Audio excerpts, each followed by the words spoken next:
Hey guys, welcome to our channel. In this video, you will learn on how you can add a custom domain on Vercel. So first thing that you should do is you have to open any of your web browser and then log into your Vercel account. Okay, and then make sure that you have an existing project so that you can add your custom domain to your project.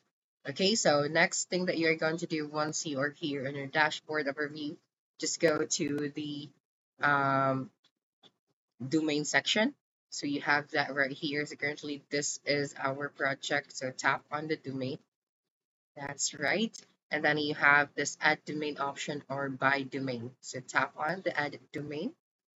Okay. And then you just have to add a domain to connect it to your project. So after being connected, the domain will be alias with to the most recent deployment in that environment.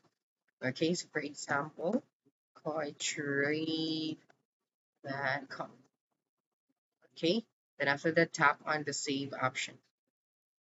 And then I just have to wait for a couple of seconds.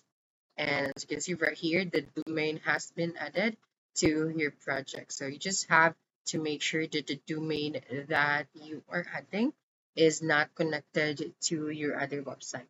Okay, so that's what happened when you connect an existing domain to your project here in Vercel and you already connected it with your other website.